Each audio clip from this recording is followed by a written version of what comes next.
No, big it's on dope. that. It's dope. But so what was that event yesterday? The one I did, which one? The one at night? Yeah, with the green background. The Oh, green lighting. that was a showcase for, again, it's a busy month because it's Women's History Month, and next month is National Poetry Month, so a lot of schools are booking me for Oh, workshops. you guys got a month? We have a month. We have a whole month for ourselves. We actually have a day in March. It's called World Poetry Day, which was this past Friday. Wow. And that's the day, and that's why I dropped my album on World Poetry Day last your year. album is fucking Thank crazy. you. And it's more crazy because now I'm like, if I was single, I don't think it would affect me as much. But since I'm with someone and we love each other and it's great, and she sent me like a couple of songs when she heard it. Now that I dove in, now I understand like the way you express Yeah. being in love, right? Yeah, and yeah. how your man is like. Well, you put him on like some pedestal, some shit. I mean, yeah. It's in a fucking way, amazing. in a way. It's I can't explain it. You have to listen to the album. The songs are fucking amazing. Yes. But thank you. so we rolling. we? JRose is here. I didn't know we was rolling. We rolling, baby. JRose is here. I'm excited. What's your real name? My real name is Jasmine Rosario. And that's why it's JRose. Yeah. Fucking You're amazing. probably like the only person to ever get that. No, People always ask me and they expect this like easy. beautiful. How you didn't see that? I don't know, because a lot of people don't know my name is Jasmine. Oh. So people call me, a lot of people in the poetry community call me Rose, or Jay. So as like a nickname. I don't know. My boy Frances did the same thing. He took his first name, took the last name, did a little whippity do, and there you go, Frances, baby. So first things first. Okay. My crumble thoughts. What Yes. is that? What does that mean to you? Because I try to dissect that shit, and I got my own thing. But Yeah. what does that mean to you? Because it's amazing, by the way. Thank you. You mean like the name in general? Like Yeah. it's, I don't know. I honestly, I wish I could remember when the moment that I came up with that handle for my social media, but it definitely. Okay, I remember now.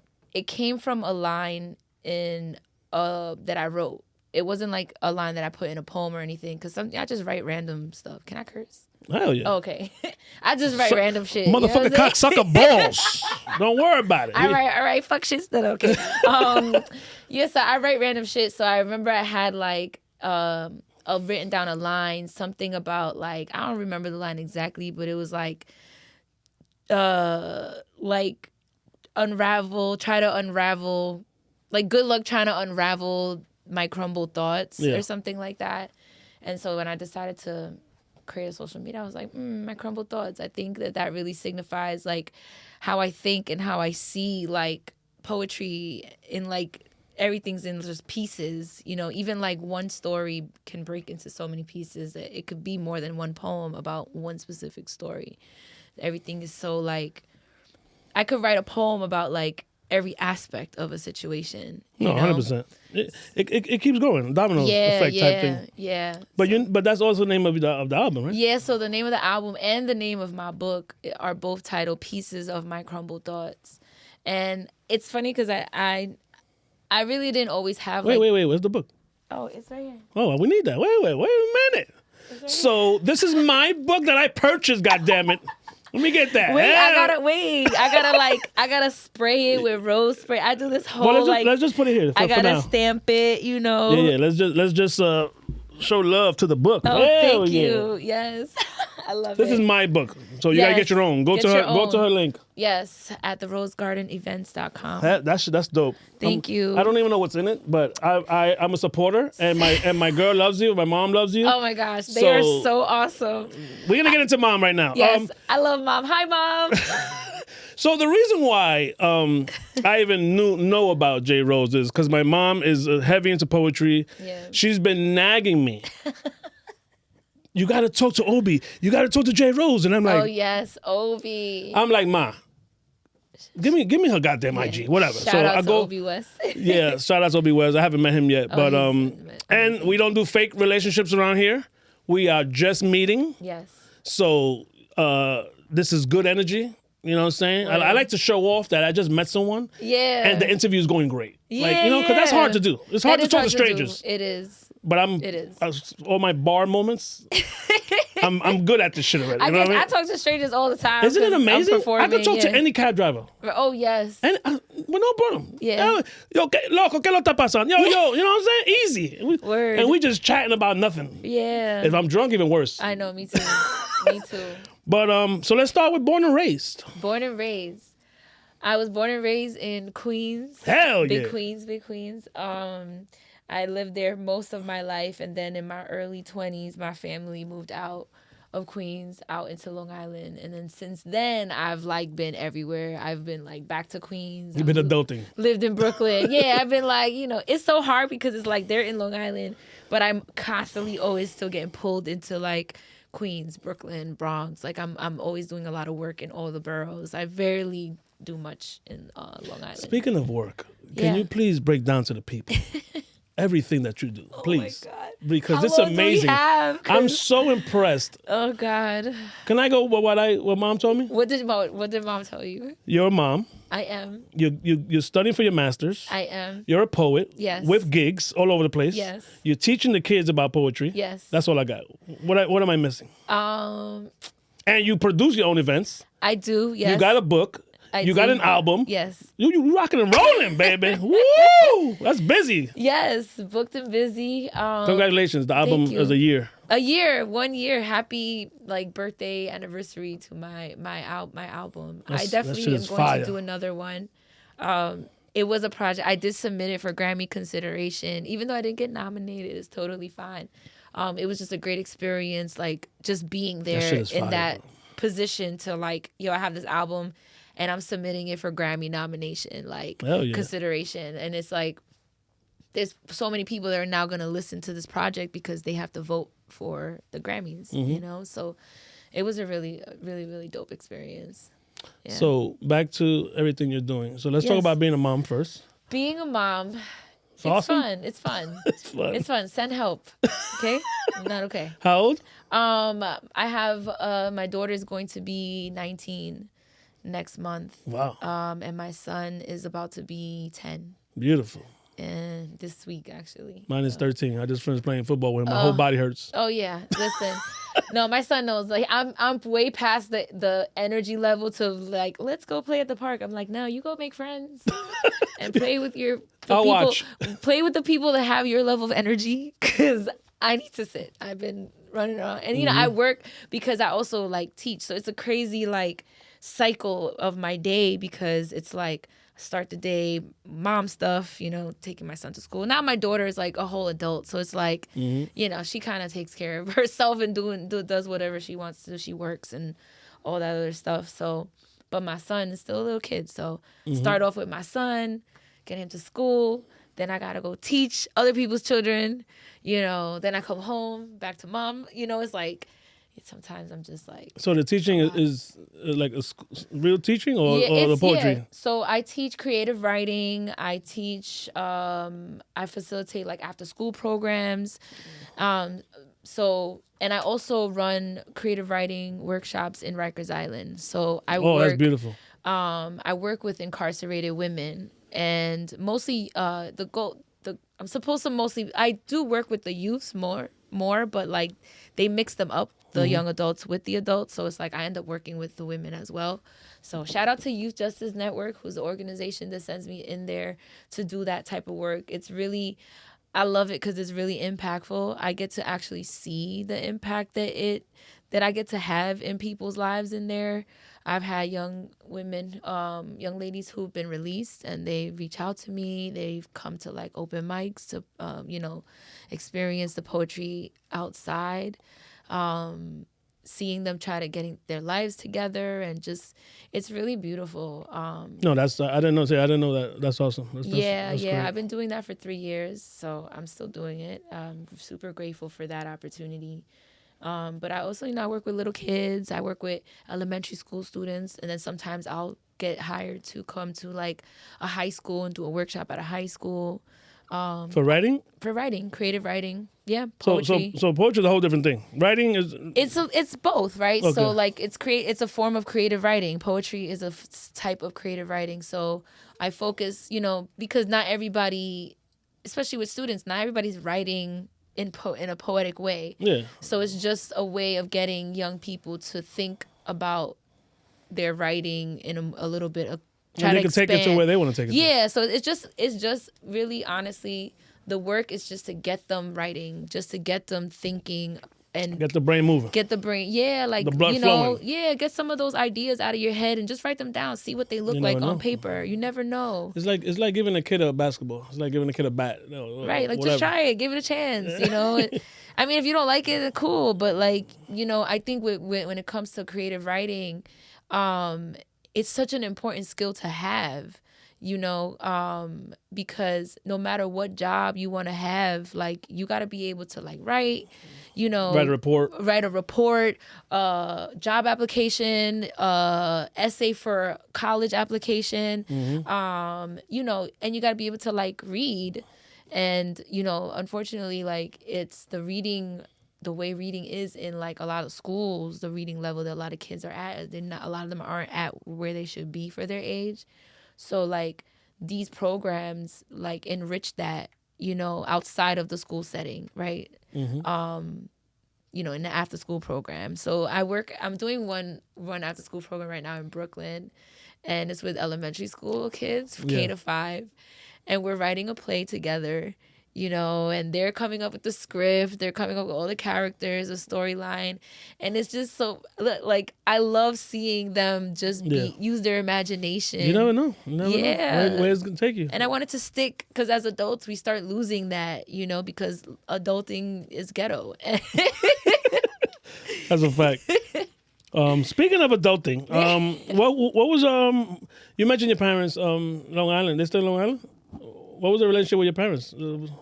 I mean, they are very supportive. Like, They still together? yes, they're still Wow, together. I love those. I mean, I love those. they're still together. I mean, I don't know.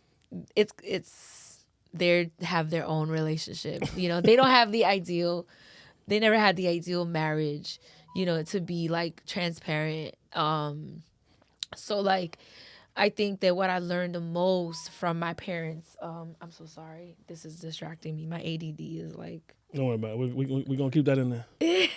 We don't cut nothing out. I think what I learned most from my parents is like what I don't want a marriage to look like. I don't want my marriage to look like. So for a long time, I really resented that, right? That they never showed me like a happy or healthy marriage. I was like, there's like a lot of anger around that. But now I kind of look at it as like, you know what? Like, at least you taught me like what I don't want. At least I got to see what I don't want. A lesson's a lesson. So, right. So like I could recognize it, right? So if I see those things happening in a relationship, like I could recognize those red flags because, I'll be triggered or I'll know that, So, but I mean, I have a relationship with my parents. They're in their 80s now, so Oh wow, God bless them. Yeah, I'm in my 40s, so it's like my mother had me at an older age. That's the way it's supposed to be. Right? Like we're not supposed to have kids at 20 like I did. I know, me too. But I love my daughter. I love you forever. I was 24, 23 when I had my first child, so it's a bad baby. You know. So I'm really grateful that they're still here and they can still do things for themselves. Not everything, right? But they can do a lot of things for themselves. They help support a lot with my kids. They're, very actively involved in my children's lives. Like my dad picks up my son from school for me every day. You know what I mean? Like, beautiful. 80. Right. Hell yeah. Yeah, so which is great. I'm so grateful. And he probably looks forward to that shit too. He loves it. Nah, he don't always look forward to it. I think he does, but like low key, he just wants to like bitch about it because that's what old people need to do. They just need some shit to do, and God forbid they use the time for something positive. Like it's always got to be some bullshit. Yeah. So but they're I'm grateful for them. And it's a blessing because I didn't grow up with grandparents. My parents had me at such a later age, and my grandparents, all my grandparents had passed away before I was born, except for my father's father, but he passed away when I was like a toddler, I never got to meet him. He was in Puerto Rico. Yeah. So, you know, You said that. You said that so Puerto Rican. He's in Puerto Rico. I wish I could talk like that. I can't talk Puerto Rican Spanish. I talk Dominican. I'm Puerto Rican. I talk Dominican Spanish. Oh, you grew up with a lot of Dominican. Yeah. Okay, I mean it makes sense. It makes sense. I thought when you said que lo que or something earlier, I was like, I thought he was Puerto Rican. What happened here? There you go. You see that example? My cousins hate me when I go to Puerto Rico. Why are you talking like these motherfuckers? I'm like, I'm sorry. Oh gosh, yes, you know. So sorry, we digress. It's okay. We digress. ADD. But it's just a blessing. But growing up, what kind of kid were you? Were you always like the writing thing? No, I really wasn't. I really hated reading. I really did. I didn't really like reading till I was in college. But I've always been a good writer. I just didn't know that I was a good writer, right? Like I didn't have like adults really like being like, you're a great writer. You should keep, you have to like, children need to be praised for like things that they're really good at. Because you're sparking, you're fanning a fire for them that they don't even know is burning, That's a fact. So I didn't really have, or even it wasn't even like something that was acknowledged at home, so I didn't know I was a really good writer, and I realized that like now as an adult reflecting, like like I used to win essay contests in elementary school, like you know what I'm saying, like I was just like, but I started writing poetry like when I was a teenager because I really love hip hop. So I was like a big tomboy growing up. Like I was always the girl hanging out with a bunch of boys. Oh my gosh. Give me top three. Top three? In no order. It's so hard to pick. Because it's like, there's so many eras that we can like tackle. I would say when talking about the classic era of hip hop, the golden era of hip hop, I would say definitely Nas was one of my favorite. I don't know if it's because he was from Queens, but he's a poet. No, he's my favorite. He was a poet. Yeah. You know what I'm saying? So Nas, Biggie was definitely in my top, I would say 3. And then I was really heavy into like the conscious like backpacking hip hop. Yeah. So like I love Common, Talib, Mos Def. I got to meet Talib Kweli like I think last year or the year before that. At the Blue Note he performed, and I'm really good friends with Sky Zoo. So Sky Zoo was performing with him. Sky Zoo was the executive producer of my album, and I'm signed to his label, First Generation Rich. Shout out to FGR. All day. So yeah, I got to meet Talib, but it wasn't like I didn't get to like chop it up with him. I'm one of these people that like I meet somebody. You might have fell in love. No, because you say that you're you're attracted to smart people or something. Oh, sapiosexual. There you go. No, don't. If you're a dumb motherfucker, do not talk to her. She ain't fucking with you. She ain't got time for it.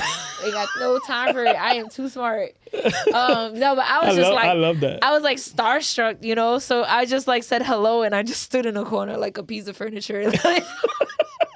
I hear that happens. But it was really cool because I got to witness him talking in his like comfort zone people, right? Yeah. And they were talking creative conversations, and he's like playing like music, talking about, what if we did something like this? And so there's like this creative process and like brewing. And your heart was melting. Because you know what? It made me realize that it doesn't matter what stage in your career you're at. The creative process starts the same way with an idea, a conversation, blank paper, and people just contributing, people that you people that you trust with your vision, like just bouncing ideas off of each other, and like little by little it brews the same way. And it was just beautiful to see that. Like I'm like, oh wow, he creates just like everybody else, you know what I'm saying? And like that was, I felt like, now we're at the same plane. I felt like we're at the same playing level, right? Mm-hmm. We all create the same way, we all start the same way. No, I love it. So you mentioned college. Yeah. What was that like? I didn't take it seriously. I got my GED, so I have no college stories. Yeah, nah, I didn't take it seriously in my 20s, at all. So I tried a few classes. I did well in some of them. I did terrible in others. I didn't finish my degree, And then in my early 30s, I tried to go back. And then I was pregnant with my son while I was like going to school. And then after I had him, I didn't go back. So I left it alone. And even then I was like, even then I wasn't like doing really, really well either. It was just doing like average, you know? Yeah. And now 10 years later again, I'm back, but now it's so different because I know what I want to go to school for. Like, I know this is like, it's more purposeful. It feels more intentional. It feels like I'm really, like I'm locked in, you know? Hell yeah. Before I was just taking liberal arts. I didn't know what the fuck I wanted to do. I was like, do I want to be a social worker, guidance counselor? I know I wanted to work with young people. Mm-hmm. I knew that there, in some way, that's what I wanted to do. When I was 4 years old, I always wanted to be a teacher. That was like, nice. My 4th grade teacher was cool as fuck. I was like, she's cool. I want to be like that. My 5th grade teacher was cool as fuck. 5th grade? Miss Leapster. Miss Leapster. She always wore purple. Oh, yeah.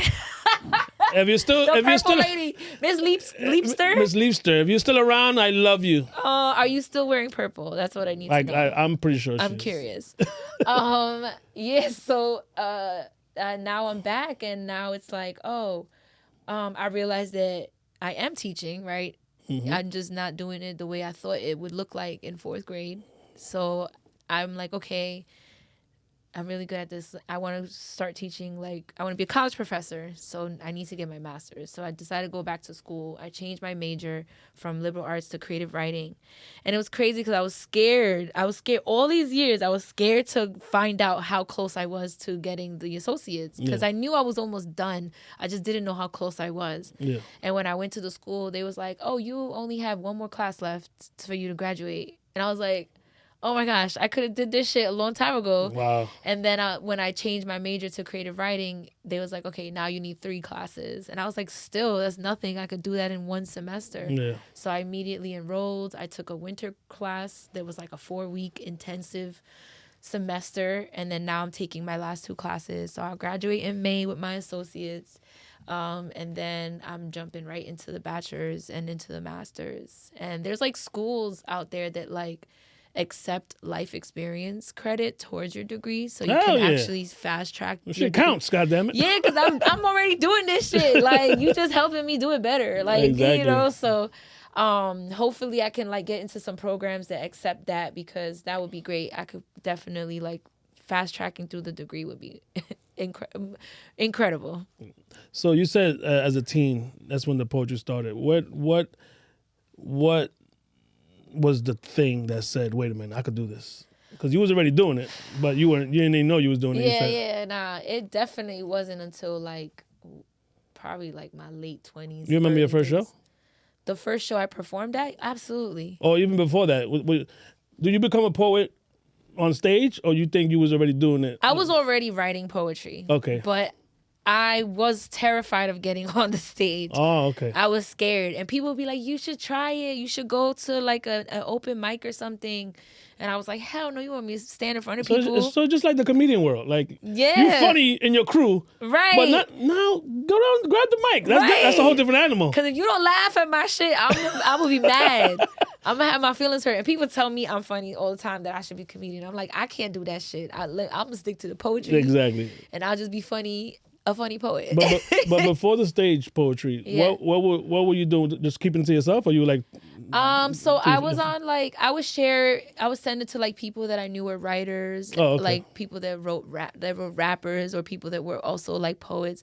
I also I was on social media like posting my poems, and I started like meeting a few poets, you know, connecting with a few poets on social media. We had like a group chat, and I remember one day I was like, hey, if I hosted a poetry slam, would anybody want to compete? Hell yeah. Because a slam is a competition. But I have never performed before. But here I am asking people if they want to if I did this event, if they would That's come. Hilarious.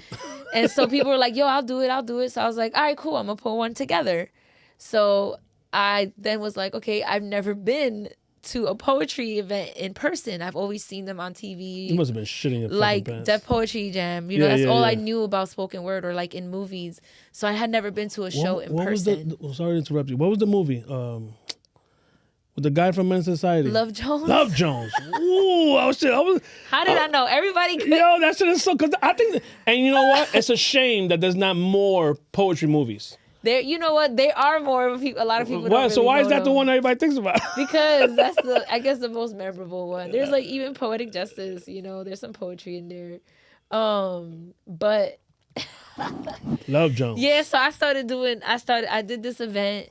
And I was like, you know what? I gotta, I guess, do some research. So let me go to some events. I went to another poetry slam just to see how it was, and I recruited some more poets to like compete in the one I was putting together. And then at one point, somebody was like, "Oh, are you gonna do a poem since you're hosting?" And I was like, "I gotta say a poem." And they was like, "Yeah, you're hosting. Like, shouldn't you share a poem with everybody?" And I was like, "Okay." I was like, "Oh gosh." This like I was scared, and then I went to the New York Poets Cafe, which was probably like a very life-changing experience for me. Like, and it wasn't just because that was my first time on stage; it was because of what I got to experience before the show that I went to see. They were doing a Friday night slam, which is a competition. Yeah. But after the slam, they have like this little open mic. It's like a late night open mic after the show. So I signed up for the late night open mic, but I was there for the slam. Yeah. And I got to see Mahogany L. Brown, who was the host, and Queen Sheba, who was their featured artist for the night. And I bought Queen Sheba's book, and I sat in that audience. And mind you, I hadn't performed on stage in front of anybody before. And I watched them perform, and I was like, what the fuck am I doing here? Because, like, that shit was crazy. Like, I was like, I'm not writing nowhere near at that level. I was like, I could never sound like that. It was actually really intimidating, but it wasn't like an intimidation that, like, pulled me away. You know, it was like an intimidation that, like, I want to do that. Like sparked a fire. Yeah, in I could do that shit. Yeah, I was like, damn. No, I was like, damn. I don't know if I could do this shit, but there was a part of me that was like, yo, we're gonna do that shit. The other side was like, bitch, stop playing. Like, Jasmine was like, oh my god, this is terrible. This is so scary. And JRose was like, get the fuck out of my way. We about to eat this shit up. Hell yeah. So then I did the open mic, and it was terrible. It was terrible. I like speed read through my phone, like poem through my phone, like I was auctioning a car. It was terrible. I was shaking, like it was so bad. It was so bad. But like it didn't like I didn't die. Yeah, so I was yeah. like, all right, let me try this again. You jumped. Fuck it. Yeah, You took a leap of faith. Fuck it. I took a leap and I bet on myself, and you know, the event that I did was really successful, and then I did a couple more events after that, but then life started lifing, and I took a few years off. And then when I came back in 2018. So what year was that? That was maybe like 2015. Okay. So in 2018, I came back and was like, now we are here to stay. And I've been doing open mics since then, every month. I haven't missed one. Even during COVID, we was doing virtual open mics on Zoom. Like, so I spent like all these years cultivating like community and the space for people to come and feel like they can share their art and be seen and be heard and feel valued. You know, I'm really big on like providing paid opportunities for poets, because a lot of people don't think about that, you know, like, oh, let me get a poet, and a lot of people don't be like, well, how much will you charge for you to come and do some poems, you know, like. And so I'm trying to make it a norm where like, yo, we deserve to get paid. We deserve to be compensated for our art. We bring just as much value to an event or a space as a singer or a rapper or comedian, DJ. Like, yeah, we are entertainment as well. Yeah. You'd be good at a wedding. Oh my God, you are in my head. Get the fuck out of here. What? I was about to tell you that that I'm actually officiating my first 2 weddings in April. Look at that. Yeah. I had no idea about that. This connection. Live at 5. This is what we do here. Peace. Yes, you literally almost like took the words out of my mouth. I'm gonna be doing that. I am ordained so I can do weddings. So I'm really excited about that. But yeah, poetry has like, there's so many ways to monetize it or turn it into a career. Hell yeah. But my thing is like, you always got to make sure that you are working on your craft, because you can't assume that just because you're getting certain opportunities that's it, you made it, and now you don't got to like push your pen. That keeps coming up, because I interview all line, like I said, the DJs, comedians, and they all say the same thing. The reason why these DJs are on TikTok, and they might be annoying to you, right? Like, what the fuck, another DJ? No, he's working on his shit. Yeah, he's working on his craft. He has maybe 5 or 10 gigs this month, right? But his spare time is gonna be on TikTok, getting busy. Yeah, he's practicing too. A comedian, the same thing. Open mic. Yeah. Rappers, they go to open mics because you gotta, even if JRose or Obi, whoever, your name is already up here. You got to stay up there. Right. Like, you got to, because someone's going to come up right behind you. Yeah. So you got to keep setting the bar. You got to keep people inspired, keep people striving, and keep yourself inspired, and just keep pushing your pen. I mean, that's why I'm really excited about being back in school, because I'm not a classically trained poet. Like, I'm not somebody that went to school for literary arts. I was everywhere. That's a whole different world. You know what I'm saying? So now I'm taking poetry as a class. Yeah. And I'm taking playwriting and screenwriting. So like, I'm writing a play. I've never written a play before. It's just it's pushing me to write in ways and forms that I never did before. And it's just making me a better writer. And it's like, I could, like, as a writer, like, I could be a writer for the rest of my life, 100%. As a career. Yep. You know what I'm saying? Like, I could write forever. Where does, I always, like I said, I watch it. My mom has really been influential with poetry. She travels. Yo, mommy be outside. I'm like, she's like, I'm going to Virginia. I'm like, for what? For poetry. It's worth it. She took my girl to Brooklyn. Yes, that's where I met them. Yeah. I met them in Brooklyn. We went to both see Obi West, because Obi featured for me. I do an annual showcase, a huge annual showcase called Legends, where I bring poets from all over the country. Even this year, we're doing an international poet. We're going to have the Flowicist from Flowetry, who's going to be featuring for us. Fire. Along with a whole bunch of other incredible poets. So Obi West was featured for my very first Legends show. So like, he's, I got to pull up. He's coming to New York. I got to make sure I'm there to see him. Oh, he's not from here? No, he lives out in Vegas. Oh, okay. So, when he's in New York, I got to pull up, you know, like he's a big part of like the Legends dynasty that, is being created. So this year we're having our third one, but he was part of the first lineup of the first year that we did it. So like, when he was out here, I pulled up to go see him. So that's where I met your mom. Oh, nice. Yeah, and like, she was mad cool. Like, well, my mom's the best. And your girl, mad cool. No, no. I keep fire people around. Yeah, you know what I mean? I hear that. Yeah, we exchanged it. I was like, yo, I told her, I was like, you my titi. Like, that's it. We family. You're my aunt. Nah, like, she's dope. But she's so good. She's gonna be helping me a lot with Legends this year. I know she's counting down for her retirement. Yeah, we just had the dinner. I see the countdown every day on social media. Yeah, I'll be like, yes. We just had the dinner. It was great. Her bosses thanked her, her coworkers thanked her, Yeah. And she can't wait, what I'm saying? I know. And she's leaving on her own terms, because Good. a lot of people, they go by the age, right? Right. But the age, it used to be 55. Right. Now it's 65. It's going to be 70 soon. I know. So you're telling people, and this is any job, I think the only 20 and out jobs left are like city jobs. City jobs, yeah. Con Edison, teacher, everything is 70 now. So she's like, wait a minute. Who said I have to retire? I'm retiring now. But it's all about the money. You know what I'm saying? What, 3 years? Yeah. So 3 years is going to get you another, I don't know, maybe $2,000-3,000 or whatever. And people stay. But she's like, I'm out of here. Fuck this shit. Right. And God bless moms. She going to be traveling. Congratulations. You're going to see more of her. She ain't got shit to do. She gonna be at all the poetry shows. Now I got to go. She keeps telling me you got to pull up. I got to pull up. CJ Rose. She's going to be at Legends. She's going to be everywhere. Yeah, no. She wants to go. She's going to Vegas to see Obi. I know. She ain't fucking around. I know. I want to take one of them trips with her too. Nah, it's going to be dope. Go but pop up on my boy. So let me ask you a question about the poetry. So does it come from...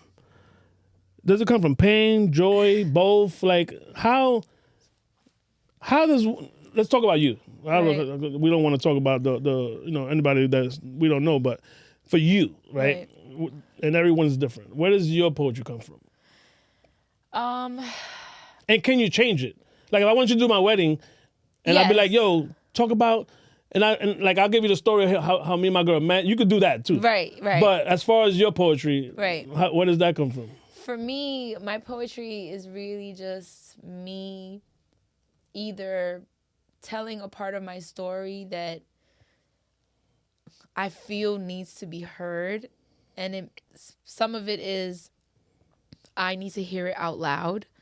And then another part of it is like there's somebody in that audience that needs to also hear that part of my story. You made people cry before? All the time. Oh, really? Yeah, all the time. Holy shit, yeah, I love sometimes I could see them crying and it starts making me cry on stage. And I'd be like, yo, y'all gotta chill. I'd be like, yo, y'all gotta chill. I'm a thug. Like, I can't be out here crying like, come on now.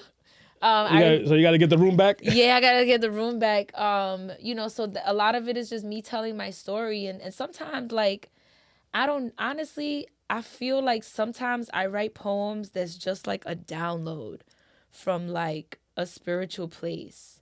And it's like, this is what you need to write about right now. And sometimes it's not my story necessarily. It's just a story that needs to be told. So like I wrote a poem last year about Black women being killed by police. Mm-hmm. And so like it usually takes me like 2-3 months to finish writing a stage poem where it's ready for the stage. I start memorizing it, like, you know what I'm saying? This poem came to me in like 3 days. Like, wow. And, and when poems like that come to me, it's like, I know for a fact that it's like a download. It's like, yo, this is a message. Ancestors or whoever is like spiritually is just sending me like, this is a message. You need to be the vehicle for this message right now. Other times I'm writing to just write, let me write. I feel like writing. I feel inspired and I'll start writing and I think that I'm going to be writing about something. And then the writing does not go in the direction that I thought it was going to go, and it goes another direction. And I feel like part of that is me also like spiritual guidance of like what I need to work on and still heal from, So like, for example, I had started writing a poem. I was trying to get into my love poem bag. Mm-hmm. And I was going to write a poem about seeing a man at a grocery store and picturing a future with him just by watching the way he selected a mango, right? And like I was gonna write this beautiful love story about a mango and a guy, a mango and a man, right? Hell yeah. Yo, the poem did not go in that direction. The poem went in the direction of like how I'm not good at picking mangoes, right? Then. And like I was just like, what the fuck? This is not what I wanted to write. Like, why am I writing in this direction? And I'm just like, oh, maybe there's still some accountability that I need to process. Because I had just finished writing a poem titled Return to Sender, which is a poem that was that's about me holding myself accountable for letting people close enough to even have access to hurt me, right? Instead of just pointing the finger, like, you hurt me, you hurt me, you hurt me. It's also like, you hurt me, but I also played a part in this. You let them in. Right, I let you in. So that I just finished writing that poem. So I thought I was finished with this accountability chapter. But then I started writing this mango poem, and it was like, no, bitch, you still got some accountability shit to process. So that poem got put on pause because I was like, yo, I'm done. Give me a second. That's so like it just be like that with the writing, I'm gonna let you have this water because you look like you're gonna kill that one. So I'm gonna grab a ginger ale here.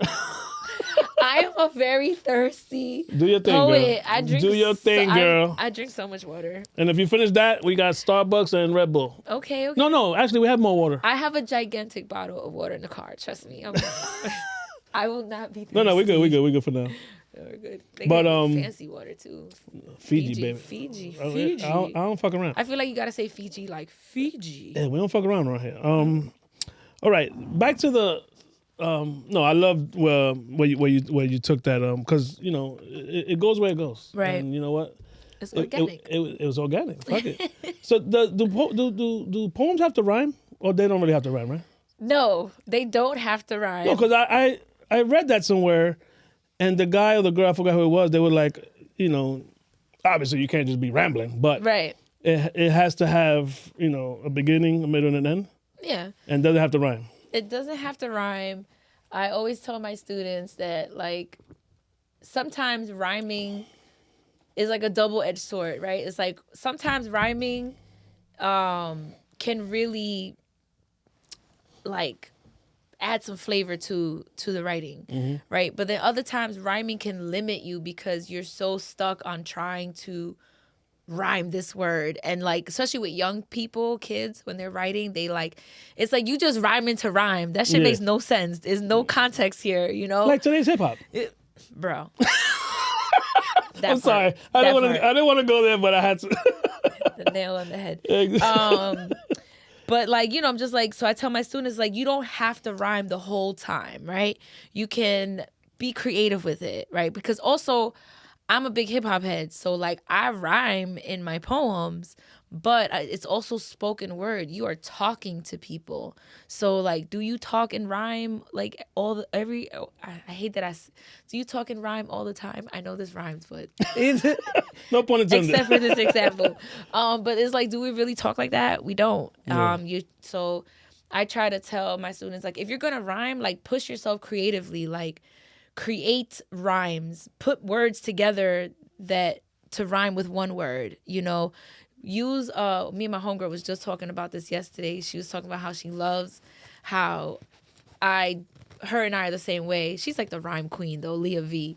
But she talks about how we both do these complex rhymes where it's not just the last syllable of the word. It'll be 3 syllables, 4 syllables of a word that rhyme. We put words together so that they could rhyme with another word. It's really complex rhyming. Get creative like that. Don't be I sat with a cat and he had a hat and then I hit him with a bat. No. It has to. You want it to make. It has to make sense. It has to make sense. Get out of here. Is there bombing in poetry like comedy? Oh hell yeah! I bombed so. Yo, I have bombed so bad. It definitely happens. You'll forget your poem. Wow. Now I'm a professional, right? So if I forget, if a poem escapes me, I'll either take a moment, try to create some dramatic silence. Other times I'll be yo, fuck this poem. You gotta keep it real. We just gonna do some next shit, and people just be laughing, and we keep it moving. I try not to give those bombs too much power on stage. I try not to be oh, I'm sorry. I try not to be apologetic to the audience because it's what the fuck I gotta apologize for? You come up here and do this shit and try tell me if it's easy. You know what I'm saying? No, so I'm not 100%. apologizing for being human and slipping up. I just don't give the slip up too much power. But I have I remember one of my most embarrassing performances was I did this poem that was about a guy seeing a girl walk into a bar and he falls for her and the whole time he's trying to work up the courage to approach her, right? And then little by little he's getting closer and closer, and he gets close enough now where he can smell her hair and hear what she's talking about, and now he loves how she articulates her thoughts, and this is all happening in the poem, right? Yeah. And in the poem, and then so at the end of the poem, he approaches her and he said, and it's supposed to end like a cliffhanger, he says, and then I'm supposed to end the poem, right? So people can be So that's the way it's supposed to go. That's how it's supposed to So go. what actually happened? Yo, I can't believe I'm thinking about this shit right now. It's okay. Don't Yo, worry about I finished the poem and I ran off the stage. But it came out good? No, the poem was okay, But people were so confused as to why I just ran off the stage. Where you going? People was like, "Is she okay?" And I was like, "What happened?" It was so embarrassing because it was like it didn't give the dramatic effect that I thought it was gonna give. Like, because I like Usain bolted off the stage. It wasn't like I did something that. So how would you do that now? I never did that poem ever again. So now what you can do is, and this is me watching movies, at the end, like the lights dim and you just stay there. You know what I'm saying? And now everybody's like, "Oh shit, that's what you're supposed to do, right?" Not that I know, I'm not a poet, but that's actually a great idea. That's actually a really good idea. It just gets dark. Boom, the spotlight shuts off. Exactly, beautiful, like dramatically. You know what? That's not a bad idea. Hey, you can have it free. Yeah, now I would definitely not run off the stage. Yeah, like someone like if take your flowers. Like if fucking Jason was chasing, I was just out. Well, and people were like, "No, for real." They were all looking like, "Where's she going? Is she okay?" Even the host was like, No, okay. you learn from it. I did. Now you're a bad motherfucker. I went down your YouTube rabbit hole. Oh my God! You did some interviewing yourself, girl. Yes. I saw it was called the JRose Experience. Yes, yeah. on YouTube. Check it out. It's like 4, 5, 6 years old, right? It's a couple years old. What was that about? It was like a talk show, but it was like a traveling talk show. So we were able to film 4 seasons between 2020 and 2021. Wow.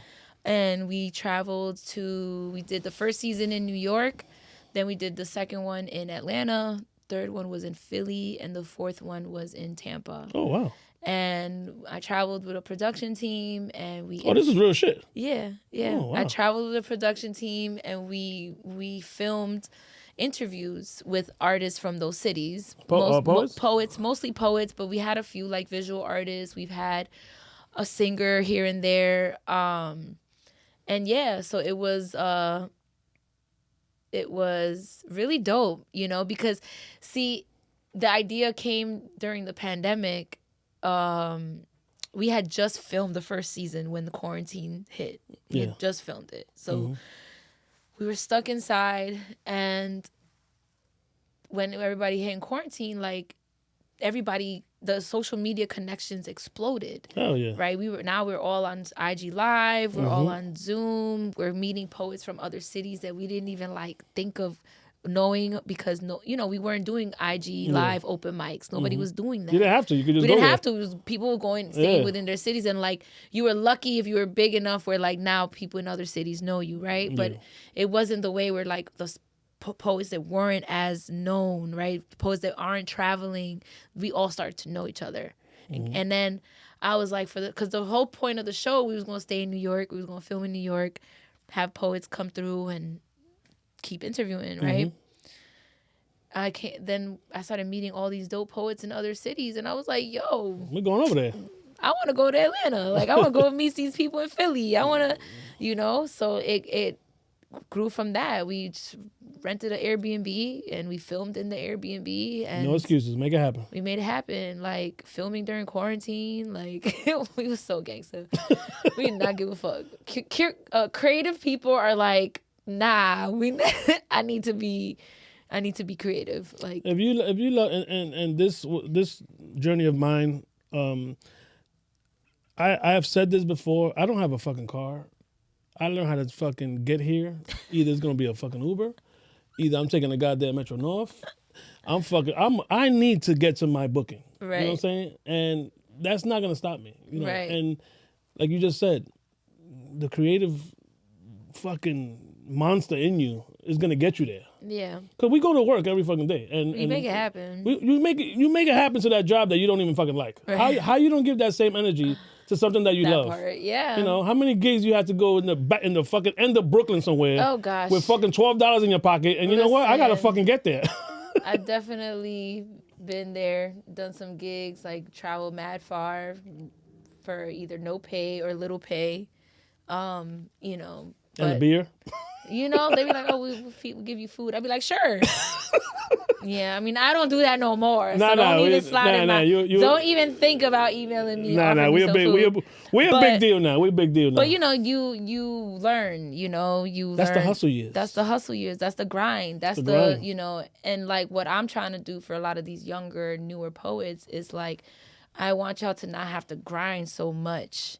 You know what I'm saying? The way I had to grind. And imagine the people that came before me, how they had to grind. Hell like, yeah. That grind was even more. Like, you know, I came. They didn't have social media. Right. They had actually a flyer that hopefully you saw it stuck at the... Everywhere, and car windshield. Like, people was outside. You have your friends standing at the corner handing out flyers. Yeah, like, there was no fucking... It was... the grind was even more before me. Like, 70s and 80s and 90s was real fucking grinding. Like, how you gonna know about a poetry session if someone don't pick up the phone and call your house? Right. You know what I'm saying? Your house. Like, you had to be home. No cell phone.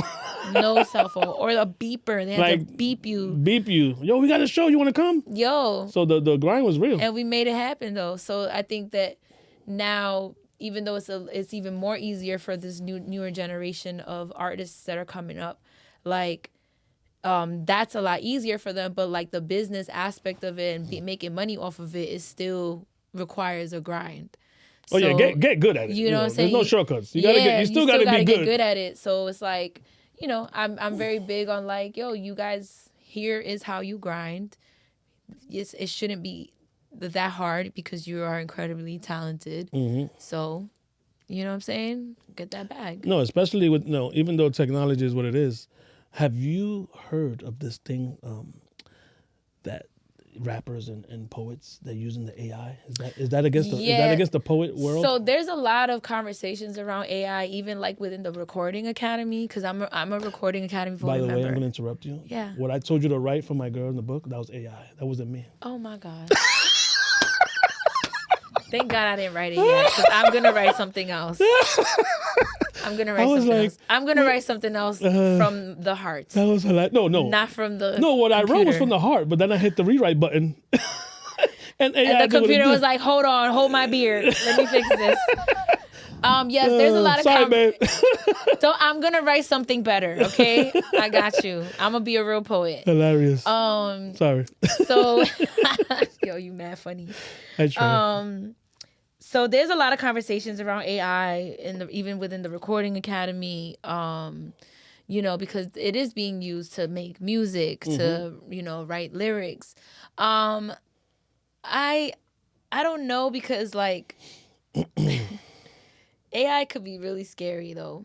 I feel like there's been competitions where it's AI versus like writers, and AI loses every time because it lacks like real emotion. Yeah. But there is like a lot of conversation around that, you know. I personally use AI a lot for like I manage social media accounts for a few nonprofit organizations. So like I use AI for that, right? Like help me create a social media schedule, write a caption for this flyer, you know, like shit like that. Like that helps me not use my brain power for like that. Now I can use my brain power to actually be creative and like do other things. Well, you're from the 90s hip hop, so you have to write your own lyrics. I do. That's a thing. I know it is. I mean, I'm not mad at like the ghostwriter stuff. I think that's a great, you know, even as a poet, you could be a ghostwriter, you know, like that's the thing? That's a career? It's a career. Ghostwriting is a career. It's a real life career. But you know, the AI stuff, I don't know. I'm just not a fan of that. You know, I like that it helps you put your ideas together. So you put all your ideas and now it helps you organize it and see it better. I think it's helpful. It's a helpful tool for that. But I think to like just use it just to like write a poem about this and then like you gonna go on stage acting like you wrote it, like that's wild. That's crazy. I think that's a little wild to me. Speaking of your book, Yeah. how does the birth of the book happen? Well, wait, what's first, the book or the album? I dropped the album first, and then the book dropped 3 months later. So you was doing this shit at the same time? I kind of, in some way, was. Last year was insane. You a beast. I was very beasty. All right, so let's go with the album. I'm gonna go crazy, so I have like a whole album section here. So we're not even gonna do that yet. I want to talk about the book first. Let's talk about the book as far as how did that happen? The first thought of writing a book. And what is it? Poetry? It's all poetry. Okay, cool. Yeah, it's all poetry. The book, honestly, like the book and the album weren't really things that I like had on my like goals list. I really didn't care too much about publishing a book or an album until I started traveling to perform. Okay. And going to different cities and experiencing people coming up to me and being like, "You were incredible. Do you have a book I can buy? Where can I hear your stuff t-shirt, again?" A hat, anything. Like, yeah, they're like, "Do you have a book? Where can I hear your poetry again?" And they're like, "Where can I hear your poetry?" And I was like, "You just heard it right there on the stage." Like, "What do you mean?" They're like, "No, but I want to listen to it like on my own." And I'm like, I don't know. Wow. I didn't have anything to give them. People wanted to buy books from me. And I'm like, yo, this is a whole bag that I'm missing out on by not having something for people to walk away with. That's a fact. Having a piece of my art for them to leave with. They can take a picture, but that ain't shit. Yeah, but that's different. Yeah, you know what I'm saying? Like the art itself is what they like are, you know? So I was like, all right, I'm going to do this. I'm going to write this book. And then Sky Zoo was like, listen, whenever you're ready to do the album, let me know, you know? Make sure that happens. And I was like, all right, bet. So at the time I was planning the first Legends showcase, which was extremely stressful. I was having breakdowns. I was crying in the car. Shit was so fucking stressful. It's not easy. I locked the keys in the car like twice in one day. Like my life was crazy. So I told him after Legends, I'll do the album. But at the same time, I was putting my poems together for the book. So the book has about 15 years worth of my writing in it. So it's like your greatest hits. So yeah, it's like everything. So like I didn't have to write new poetry for the book. Okay. And it was like, so it was a lot easier. All I had to do was kind of go over the older shit, kind of polish it up. And you had that like stash in a book, another book? I had it in my notes, in my phone. Oh, okay. So I have this app where I've been using this app for like 15 years, basically, that I can just download into any device. It's linked to my email, and all my notes are in there. So it's your poetry software. Yeah, it's like my little stash. My stash. But now you're it's sharing it with the world. Everything's in here now. So aww, yeah. Now I can't wait to read. Me and my girl are gonna read it together. Oh, that's so well. There's a chapter you guys might like. Here we go. It's a spicy chapter. But like that, yeah. So I also wanted to do the album first because I wanted the album poems to be in the book, and I wanted to put a QR code to listen to the album. Oh hell yeah! In the book, so you're smart. Yeah. See, I told you I'm smart. Sapiosexual, bro. Like, hello. I wanted people to like read the poem and then be able to scan the QR code and listen to the poem while they read it. You know, so every album poem that's in the book has the QR code at the end of it. And so like the album started getting really overwhelming to put together, so I had to stop working on the book. So I took a break from the book. I finished the album. The album dropped on March 21st. Oh, I was just gonna say it. March 21st, World Poetry Day. Hell yeah! And then I jumped into the book to finish it up, and I released it in June 3rd was when the book dropped. Let's talk about the album, bro, because this shit. Chapter 3. Black King was the one that got me. That one got me right away because when I was going down your IG, you was performing it, and I'm like, Black King, that must be on the album. So then I go to Apple Music, and I'm like, you know what? I went straight to Black King, and I said, wait a minute, let me just start. So, you're doing shit around the house. That's the best way to listen to an album. Always. Just press play, walk away, clean, do whatever the fuck you want to cook. Let it just, yeah. And that's how I used to listen to albums back in the days. Right. Like, I'd never forget, buying music. And that was like the best thing to buy. Like when 50 Cent's album came out. Like an album just dropping. And I went to Virgin Records in 2003 to fucking buy that. Yeah. It was fucking amazing. Like, now it drops on Fridays on your phone. It's your phone. I know it's so easy. But with you, it was okay. Let's press play. Black King hit me right away. What did that song mean to you? As far as the message for the men, obviously. The message for the men, but it was inspired by my son, because he is an incredible little black boy, and I wanted him to know that it's okay for him to be a human being, and that he doesn't have to be like what society tells him he needs to be as a little black boy. And he actually did inspire the poem because he was walking around the house saying black king, black king, black king, black king. Before you named it Black King? Before I even wrote the poem. Wow. Yeah, and I was just like, oh, I like the way that sounds. Oh, that's fire. And so I was like, oh, I like it more now. yeah. I thought that shit was about a nigga. That's No. about your baby. Hell I mean, yeah. I love it more now. It turned into for, you know, a grown man. Yeah, but yeah, like yeah. it was almost like I was writing it to his future, my future. No, I love when it. he got older. It means even more to me now. Hell yeah. Thank you. Yeah. that was the He's first my one. number one fan. Like, No, that song is amazing. And Thank you. people don't go by what I'm saying. Go listen. These are songs that fuck me up. Because like I said, back in the days when you just play an album and the songs are gonna gravitate towards you. right, you know? right. So you call your girl, yo, you heard the new one? Yo, check out number 3, check out number 6. So Yeah, yeah. this is my favorites, all right? Then we got Muse. Oh, Muse. Woo-wee. Hell yeah. That's a favorite. Talk about that one. So, yo, you really digging. That shit was All fire. right, so Muse is about. We're not going through the whole album. It's Just my about long. favorite. I know, but you're like, Yeah. the fact that you picked that particular That shit, track is so funny. it caught me. It's about long distance love. It comes from a real life story of someone that I caught feelings for. Aw. Yes. They live in the UK, and it was during, you know, that time where everybody was online, and that's how we like crossed paths. And I really honestly caught feelings for him, and I wrote that poem about that experience of long distance love. Is my first time really having strong feelings for somebody that lives so far away. So yeah, that's what that poem is about. No, that shit fucked me up. I love that piece. Red Rose. Oh, Red Grande. Rose Ronde. Ooh wee! Fire. That one is not for the kids. That was not for the kids, all right? Put the kids to bed.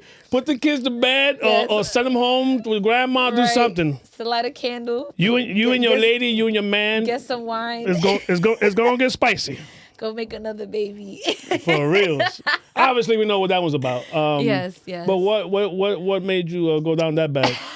So, I also, one of the genres that I guess you could say is one of my strong writing points is in like erotic poetry. So Hell yeah. it was just an erotic poem that I wrote about a real life situation. Everything's real life. I like this. It's real.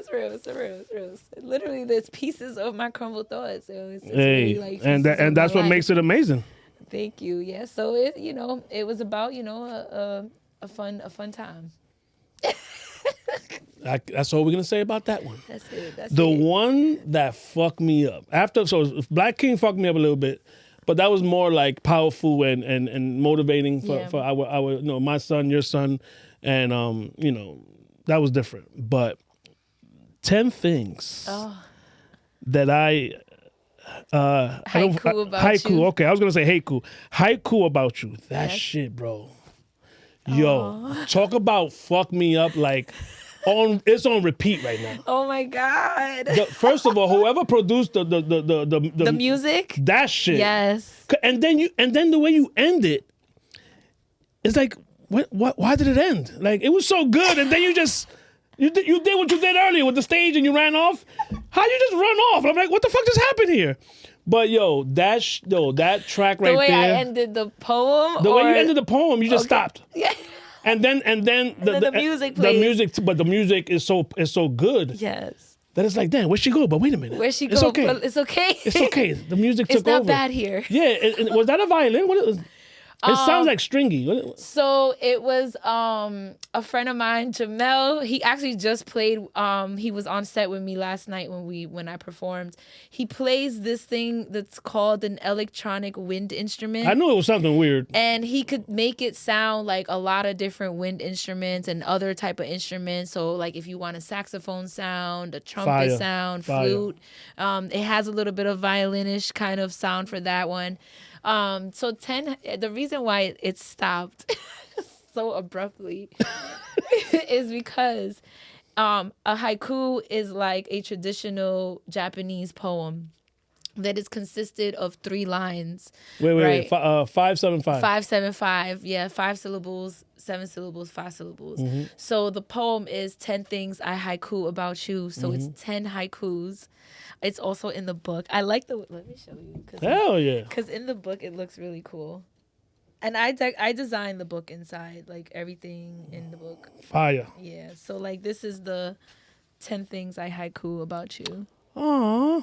So that's awesome. Yeah, so it's 10 haikus, so that's why it ends. It's a short. So that was the 10th track. one. Yeah, that was the 10th one. That shit was fire. The music was just so like vibey that I was just telling them just to keep going until they could like. That is my right now because album favorites change. I know. If you this week. Those are my favorites. I love that. Thank you. Fire. I gotta memorize that one so I can maybe do that a little bit. Oh, you can't do it more today? at the stage. I mean, I could read it. I could read it from the. No. I wouldn't. Well, if you don't mind, I mentioned this. No, Fran Jez is a beast. He was set up. We've done it for rappers. We've done it for people. So what he's gonna do? He's gonna set up real nice, and then he's gonna he put it on his the Yonkers studio page. Right. He'll collab with you. Oh, cool. Yeah. We're gonna make it nice and red in here because hello, JRose is in the building. You know what I mean? And the red lights behind us is that's on purpose. Like, yeah, we can make it. We're not fucking around. Details. I tried to put a rose in my logo, but I fucked it up. So don't worry about it. But so next song, Pages. Oh gosh. That was fire. What was that one about? Well, I know what it's about, but what inspired that one? That poem is about my relationship with my father. It's a very, very vulnerable poem. It's probably one of the few. I don't have too many poems that are like extremely, extremely vulnerable, but there's about 2 or 3 of them that's like really deep. And that one had the sports references, right? No, the one with the sports references was the don't do list. Don't do list. Yeah, the one that had the football and the baseball references. Oh, yeah, okay. that one's for the guys to get their attention. Like, bring them in. I know y'all like this. So the page is about the relationship with my dad. And then it kind of like shifts into talking about the relationship, my parents' relationship, and like how their relationship affects me. So yeah, that poem is pretty deep. A lot of people really, really liked that poem on the album. I got a lot of feedback about that. No, I love that one. That's why the ones that, because I was like, let me listen to this shit like 5 times. I listened to the whole thing, and I'm like, okay, I can't grab all of them. I'm like, let me do like 5. I know, there's a lot of tracks. No, but it's a very long. But it's like an hour long. It is an amazing fucking project. Thank you. And like I said, we're not fake around here. The only reason why I even went fucking into JRose World is because of Mom. I know. But once I'm in there, I'm like, wait a minute, it's kind of cool in here. Yeah, it's like I see what Mom was talking about. Because a lot of people are like, yo, you gotta check out this restaurant. You gotta check out this movie. And you're like, yo, leave me the fuck alone. Then you watch it like, oh shit. They was right all the time. So I'm so glad I was sleeping, and I'm a year late, but I'm here now. No, you're right on time. And the reason why the book and the album is important because it's forever. Right. It's here. So if someone fucking, listens in 5 years, that's whatever. Yeah, doesn't matter. It's still there. How about, I like this. This is not the name of the song. This is just a piece of, and then you can tell me what song it is. Troublesome Twins, Depression and Anxiety. Oh, yeah. Ooh. That's the other poem that's like really, really vulnerable as well. That poem is titled, oh gosh. Don't worry about it. I think it's like a poem I haven't. I should have wrote it down, but I didn't. It's titled. It has a really long title. That's why it's titled "A Poem I Haven't Thought About Writing Yet." Oh, that's and it's a poem about mental health and my journey with mental health and my journey through healing. It talks about a lot of the things that affected and triggered my mental health and how I responded to those triggers. So it's almost like that poem came from a conversation that I was having with another poet about how people love like your poetry. They admire. They feel like it's so, it relates to, like I feel like I'm not alone and da-da-da. And that's great because that's a lot of times what we want. We want people to connect with our art. Mm-hmm. But a lot of people don't get to realize what we had to put ourselves through to write this piece of art. Mm-hmm. To create this, like it's almost like, and I say something like this in the poem where like you have to unzip your scars, and when I say that in the poem, I mean it figuratively, right? But I also mean it like literally, as far as like scars that I have from a really, really dark time in my life. So the troublesome twins, depression and anxiety. Oh no, that's a different poem. Oh, see. I be on my sad girl shit sometimes. Don't Sorry. worry about it. That poem, it's all good. depression and anxiety, the troublesome twins. That one is affirmations of transformation, and that is also similar. I guess that was not as sad as the other one that I was just talking about because that one's sad as shit. It's okay. We need some sad. I remember you need to because it's real, right? It's life. You got the freaky poems. You got the sad. That's what I'm saying. It's pieces of my crumbled thoughts. These are like what makes pieces that make me. It's all part of it. Yep. I remember when I recorded the really sad poem in the studio. My son was with me in the studio that day, and I remember I was in the booth recording. And when I came out, my son ran up to me and like gave me this big ass hug. And he was just like, "I love you so much, Mom." Because the poem is deep. It's, talks about like even me not almost not being here. But the poem that line is from is called Affirmations of Transformation. And that poem is about like me letting go of things that have been holding me back. One of them is like a relationship. And then the other one is mental health, like depression and anxiety, and the things that I had to kind of do to like overcome those things. But it's an uplifting poem. It talks about the bad shit, but then also like how it ends well. Yeah, like each bad thing, how I was able to like transform it into something more healing. No, but I love it. Even for Black King, the introduction. With so the affirmations. Yeah, with the men. Was like, that was the band. Yeah, I am necessary. Yes. I am worthy of love. So all those things, and then men are repeating it. Yeah, that was the band. That was awesome. Yeah, they participated in that. The affirmations. You made them niggas work. Yeah, I was like, yo, come on, say these lines. I need you. Yeah, shout out to them. They are incredible. We actually used to joke around in the group chat that we had. They used to call themselves the Thorns. So it was like JRose and the Thorns, and like it became like such a running joke that like. Every time we perform together, they're always like, "Oh, look, the Thorns are back together." No, you have so many. Shout out to the Thorns. So many amazing. What you said you want to maybe do another one? Yeah, for sure.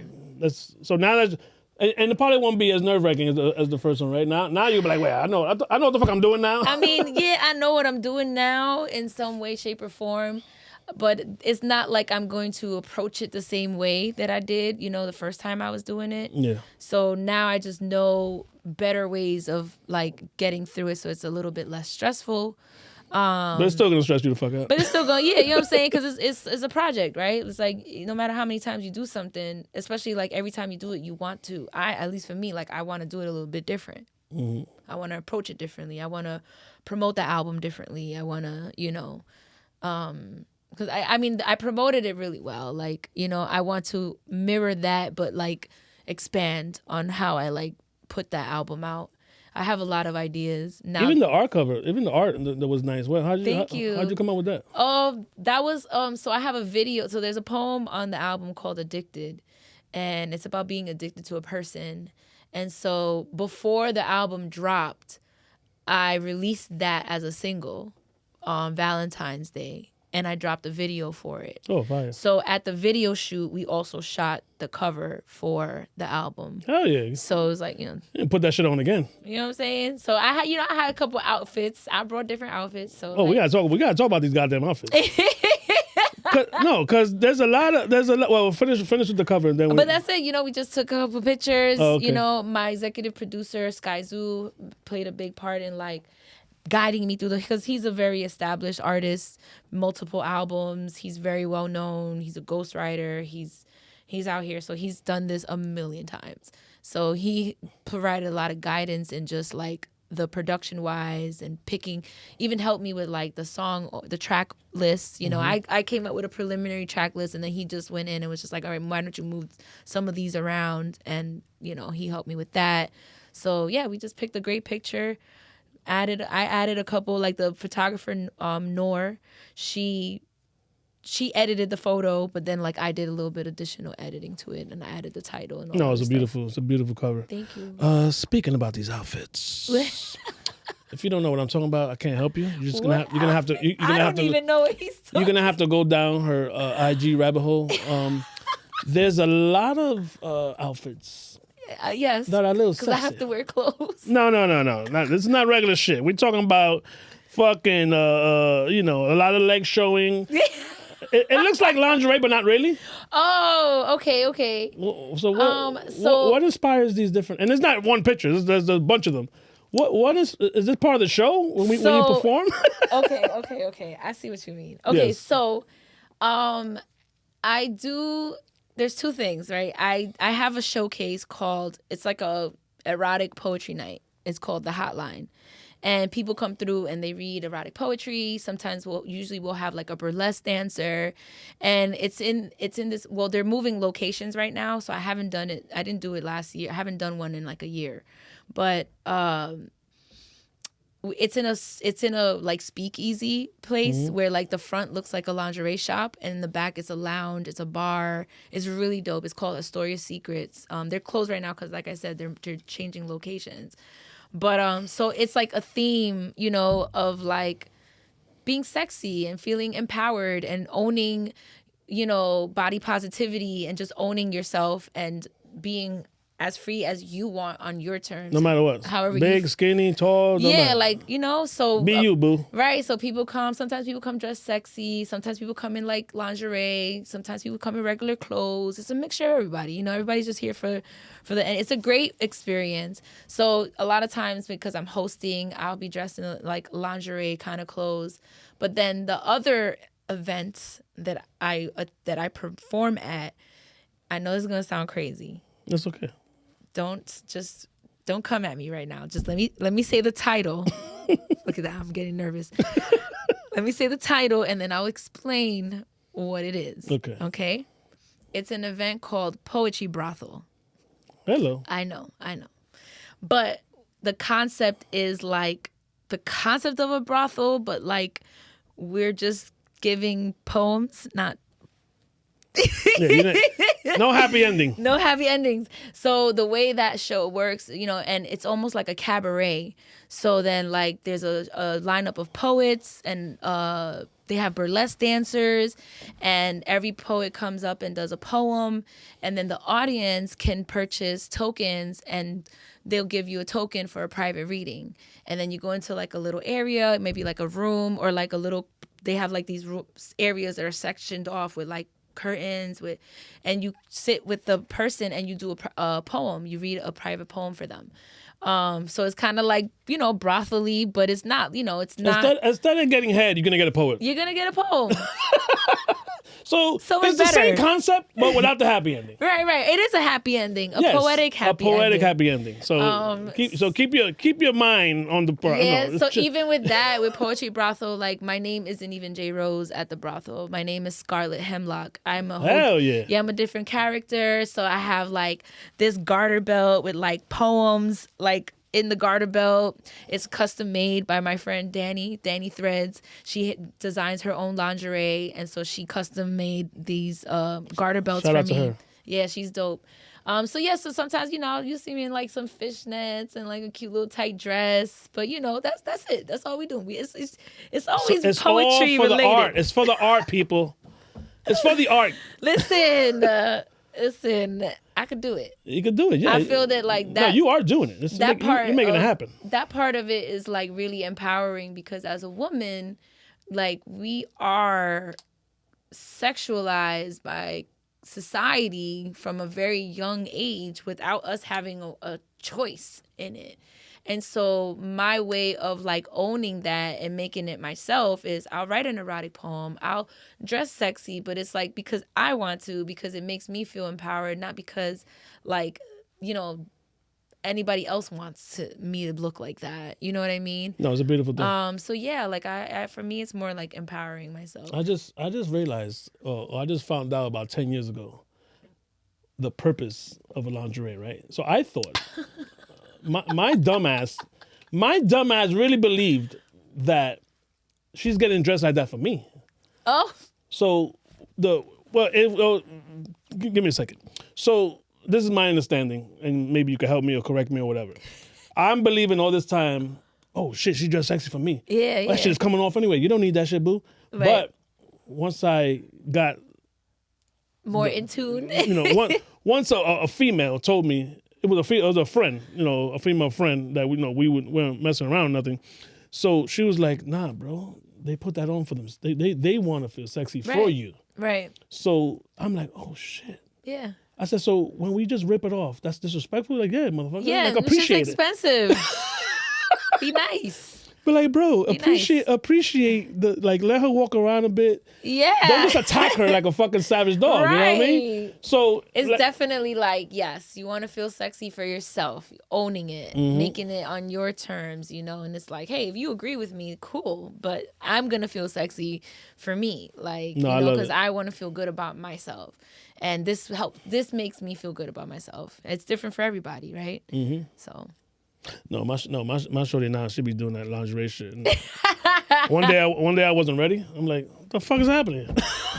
You're like, wait. What happened here? How did we get here? I'm okay though. This is great. Yeah, we cool. But so what you got coming up? Take your time. I know there's a lot. I know. Let me pull up my calendar. Yeah. Well, this is gonna. Well, let me give you this is gonna come out in about maybe 3 weeks. So don't say nothing. Let's try to. Okay. How about this? Because I don't want you to wait. Yeah, I don't want to. Let's do end of April, early May. What you got happening? Or just May. It's up to you. Early if April, you can remember. End of May. Well, May I graduate with my first degree, and yes. Or just places that could check you out. It don't have to be specific dates. You could always check me out at the Rose Garden events. That's where we have our monthly open mic. It's every second Friday of the month. It's in Brooklyn. You can just follow the Rose Garden events for any type of like events that we're doing. I think that the biggest thing that I would, I'm performing at City Winery in June. But the biggest thing that I would love people to come out to is the Legends Showcase that's going to be in October. It's on October 12th. I know it feels like a long time from now, but we have early bird tickets right now that's on sale until April 30th. It's like a red carpet poetry event. We do like a red carpet cipher. We do interviews on the red carpet. And Mom will probably be there. Mom is definitely going to be there without a doubt. Oh, you said you want to help you with that. Yeah, she's going she's going to be helping out with some stuff. I can't wait. I'm super grateful for her. But it's catered. They have open bar. I'm in there. Yeah, like it's really, really, really dope. It's at Jamaica Performance Arts Center. It's in Queens. But it's not too, far from like trains and stuff like that if you don't drive. It's October 12th. Which is a Sunday. The next day is a federal holiday, so... Hello, no work. No work the next day. But I would love to see people out at that. You can get the tickets at... you can find them at therosegardenevents.com. That's our website. And yeah, come through. It's going to be incredible. And I really want, like... As much as I want, like, the creative community to come out, like the poets and all the artists, like, I want them there. But I really also want, like, people that, like, are curious about poetry or just like creative stuff. And even if they're not creative or just, never seen a spoken word performance before. I've never seen one. Yeah, like that. But I'll probably go to City Winery, though. Yeah, I'll see you before then. Yeah. But, like... if you've never seen a spoken word performance before and you go to Legends, it's going to change your life. It's without a doubt, it's going to change your life.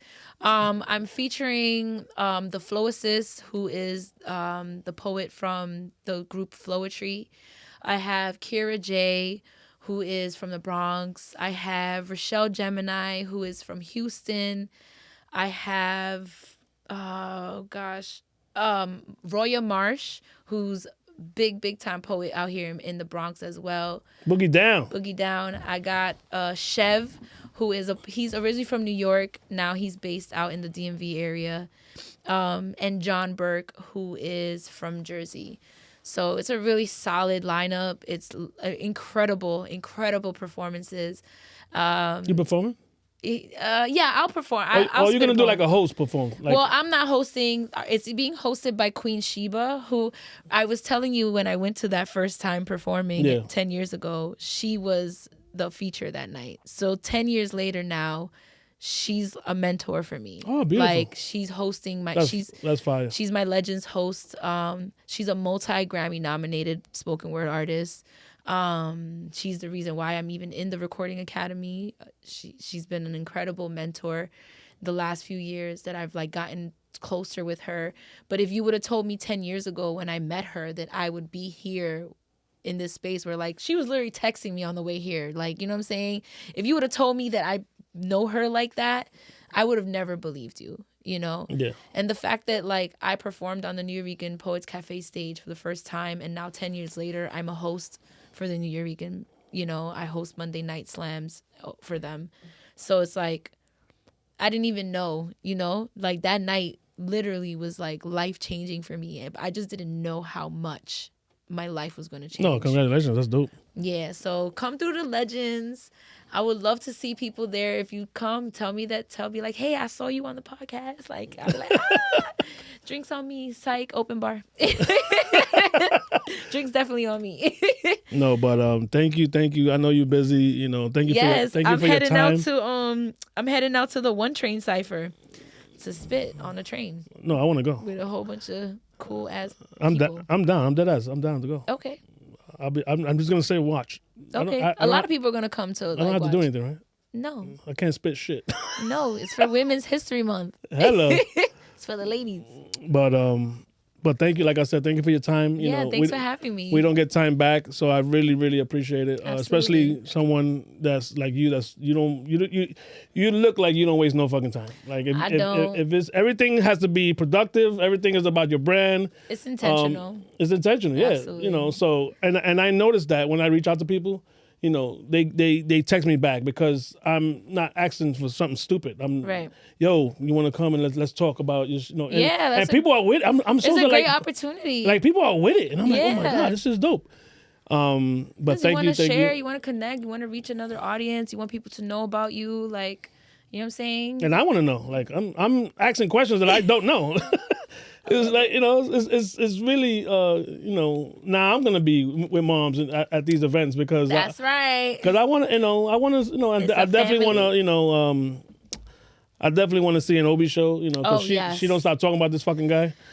Listen, she sends me all his shit. Yo, he's incredible, yo. Yo, the one he's sick. No, that man is the shit that he's talking about. He's different. When I see Obi perform, he's like a fucking alien, bro. He's not from this world. Like the way this man thinks and puts words together and then perform. Oh my god. No, she sent me the. He's a goat, like dead ass goat. She sent me the clip of him talking about how the guys. I can't put it together. It was something like guys just jumping the pussy. They don't appreciate it. Some shit like that. And he broke that shit down. Yo. I felt like a piece of shit for all the fucking for all the quickies that I gave these bitches. Yo. Obi no offense, by the way. Obi will do that to you. I was like, yo, this nigga just made me feel like a piece of shit. Yo, he'll do that. But in such a great I gave all these way. ladies this whack ass sex, and then now I feel like a piece of shit. But like you said, he has that effect. He does. He's incredible. And then the shit that he did, he battled a real rapper or some shit. Yeah. And smoked him. Yo, no, I'm telling you. No, he's dope. I can't wait to meet him. But like I said, thank you. Thank you for having me. JRose is in the building. Yes, Woo-hoo! please stay in contact. Follow me at My Crumble Thoughts. Hell yeah. Peace. Peace out. Thank you so much, my love.